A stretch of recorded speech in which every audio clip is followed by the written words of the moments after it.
அந்த ஃபோர்ஸ் வந்து அந்த ஒரு ஆப்ஜெக்ட் வந்து நகருது. So normal force. இப்போ ஃபுல் அண்ட் ஃபுல் அந்த இன்னொரு ஆப்ஜெக்ட் வச்சு நம்ம நகர்த்துறோம்னா அந்த pull body or pull object வந்து அந்த நம்ம நகர்த்தக்கூடிய அந்த ஃபோர்ஸ் அப்ளை பண்ணக்கூடிய அந்த ஆப்ஜெக்ட் ஃபுல்லா கான்டாக்ட்ல இருக்கும். அதான் நார்மல் கான்டாக்ட் ஃபோர்ஸ்.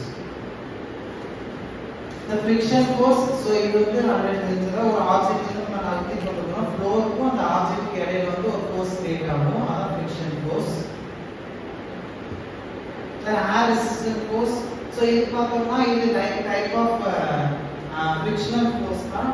so இது பார்த்தோம்னா ஏர்ல வந்து நம்ம வந்து ஒரு ஃபோர்ஸ் கிரியேட் பண்ணி அந்த ஆப்ஜெக்ட் வந்து ஃப்ளோர் பறக்க வைக்கணும்.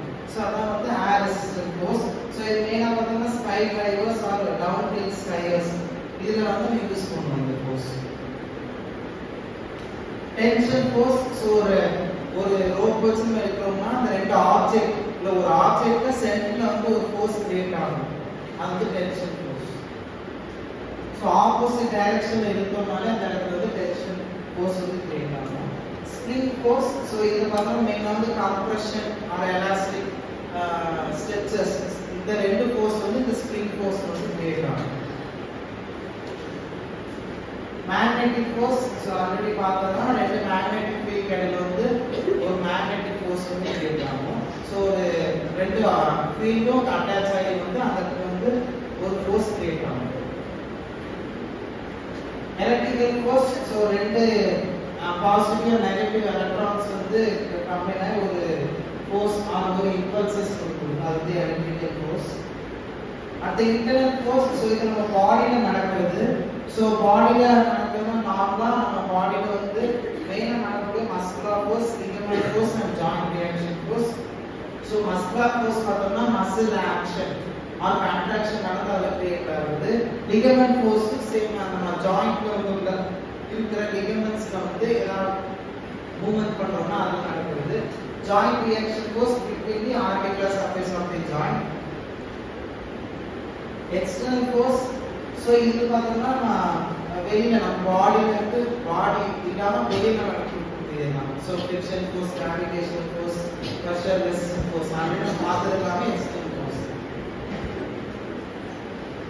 ஃபோர்ஸ் சிஸ்டம், so இது பார்த்தோம்னா ஸ்பெசிபிக் ஒரு லொகேஷன் வந்து ரெண்டு ஆப்ஜெக்ட் வச்சு நம்ம நடக்கக்கூடிய ஒரு செட்ல நடக்கிறதா ஃபோர்ஸ் கப்புள். ரெண்டு ஆப்ஜெக்ட் அத கப்புள்னு சொல்லுவாங்க, இன்க்ளூட் கப்புள். so இதெல்லாம் collinear, coplanar and concurrent. so collinear பார்த்தோம்னா சேம் ஆக்ஷன் சேம் லைன்ல வந்து நடக்கும் ஃபோர்ஸ். கோப்ளேனார் பார்த்தோம்னா சேம் லைன்ல நடக்குது. கன்கரண்ட் பார்த்தோம்னா சேம் பாயிண்ட்ல அந்த ஆக்ஷன் நடக்கும். so இதால நம்ம பார்த்தா லீனியர் ஃபோர்ஸ். so இது வந்து ஒரே லைன்ல வந்து அந்த ஃபோர்ஸ் அப்ளை பண்ணி ஒரு ஃபோர்ஸ் கிரியேட் ஆகும். parallel force, இது கோப்ளேனா, so parallel-ஆ ரெண்டு ஆப்ஜெக்ட் வந்து இடையில வந்து ஃபோர்ஸ் கிரியேட் ஆகுது. concurrent force, so இது பார்த்தோம்னா மெயினா வந்து ஒரு லைன்ல வந்து கிரியேட் ஆகி அந்த ஆப்ஜெக்ட் வந்து புல் பண்ணி அந்த ஃபோர்ஸ் கிரியேட் ஆகும். so அடுத்து பார்த்தோம்னா angle of pull of muscle. so இது பார்த்தோம்னா ஒரு இம்பார்ட்டன்ட் 5 மார்க் क्वेश्चन. so இதுல வந்து பார்த்தோம்னா ஒரு மசில்ல வந்து அது நம்ம ஒரு பொருள் ஒரு புல் ஆர் புஷ் நம்ம கொடுக்கும்போது அதுல வந்து ஒரு ஆங்கிள் கிரியேட் ஆகும்னா. so இது பார்த்தோம்னா line of pull. so line of pull பார்த்தோம்னா எங்க நடக்கும் பார்த்தோம்னா பைசெப்ஸ் மசில்ஸ். so மசில்ஸ்ல நடக்கிறத லைன் ஆஃப் புல் சொல்லுவாங்க. தெரியுதா? பைசெப்ஸ் எங்க இருக்கு தெரியுங்களா? so ஆர்ம்ல இருக்கிறது. so இப்போ வந்து இதுல வந்து ஒரு லைன் வரைவாங்க. அந்த பைசெப்ஸ்க்கு parallel-ஆ வந்து ஒரு லைன் வரையறத லைன் ஆஃப் புல். இன்னொரு ஆக்சிஸ் ஆஃப் தி போன். இது எந்த போன் இது பண்றாங்கன்னா ரேடியஸ் போன். சோ வெளியில லேட்டரலா இருக்குல்ல அத வந்து ரேடியஸ் போன்.